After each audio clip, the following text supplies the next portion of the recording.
last week's episode of Rampage and also the third hour of Raw both reached record low viewerships. For Rampage, they posted their lowest rating in the Covenant 18 to 49 demographic as well, and had a total viewership of only 361,000 viewers. Raw, on the other hand, they posted their lowest hour ever in total viewership with 1.2 million in the third hour this past Monday. So, Ralph, let's talk about this. They're both 10 o'clock hour slots. They both had record lows.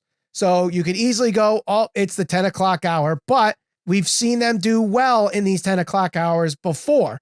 So I don't think it's just, let's just call it the time slot.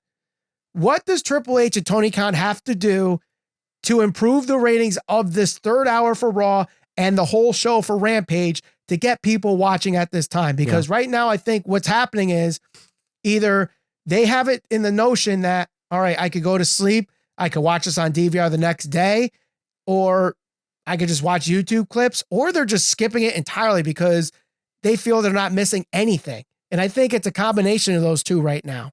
Yeah, and I think, correct me if I'm wrong, you're the TV guy, but typically around this time of year, there is much more competition, so numbers naturally go down anyway. There's NBA, there's whatever playoff, there's football in October, November, there's playoff baseball, whatever, right? So, and also the fact that the fall is where everyone puts their A game on for their best shows go on during the fall season. So you have that competition just with regular programming as well. Here's what I would suggest. With Rampage has been an afterthought for some time now. To Tony Khan's credit, obviously we're getting Moxley, so it's pretty evident that he's noticing this as well. It's pretty much been, he's trying to build it off of, I wouldn't say subpar talent, just you don't get the top guys typically on Rampage. Right. You're not going to get like a Jericho. You're not going to get a Moxley traditionally or in a long time. You're not going to get like an FTR. For a little bit, we were getting Wardlow here and there.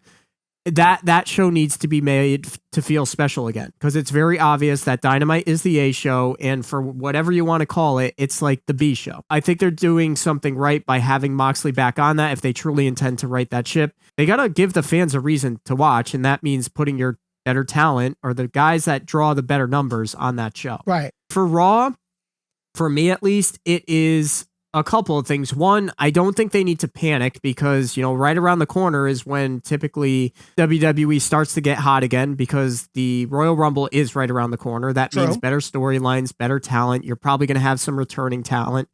So I think for them, it's just kind of business as usual. This is usually a down time of year for the WWE, especially on Raw. Mm-hmm.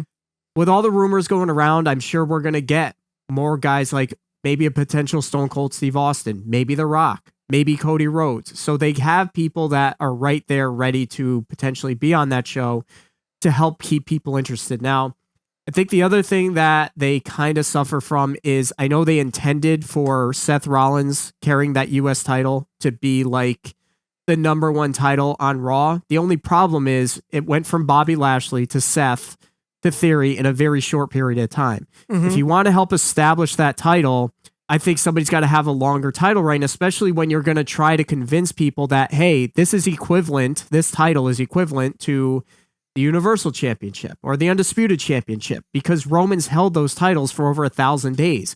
If you have a dominant champion, you're going to try to convince the viewer, hey, watch Raw, this is the number one title. Yeah, it's the number one title on that show, maybe, if you can convince people that way, but they're always going to compare it to Roman. They're always going to compare it to his title reign. So, not having a champion, while I don't think Roman needs to be on Raw every week, I think he should make more appearances. Agreed. I think that having the Usos and having Sami Zayn on a weekly basis or almost weekly basis to keep things interesting is important. But honestly, I don't think they're panicking. They know they got WrestleMania, they got Royal Rumble right around the corner. It's going to be better. Right. And around this time every year, we have these conversations, record low viewership, this and that. It happens every single year in December. Remember back a few years ago, we had the McMahons out there and they're saying, oh, we're going to make changes and you're the authority. That was in December, right after they had record low viewership.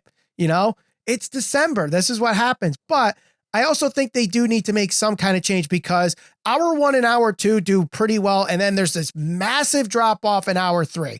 Sure, you could equate that to, oh, it's a competitive game on Monday Night Football and people want to see the end of the game. Sure, you could equate it to, you know, it's the East Coast and 10 o'clock, it's late. People are going to start going to sleep. And, you know, most of the viewership is the 50 plus that just can't stay up anymore. And they still do well in the key demographics against rest of cable, where Rampage can't really say that anymore because they were once a top 5 show. Now they're not even making the top 50.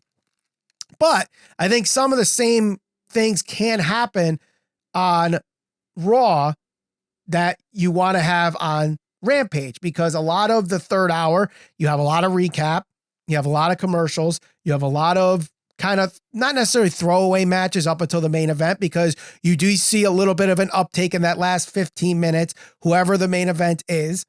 So people have an interest of what's going on in that last segment. Let's all face it. The third hour, it's too long. Raw is too long and we want it to go 2 hours. Even Triple H, through his own admission, has said he wants Raw to go back 2 hours. But much like some people say, oh, let's move Rampage out of that Friday slot, it's not their decision.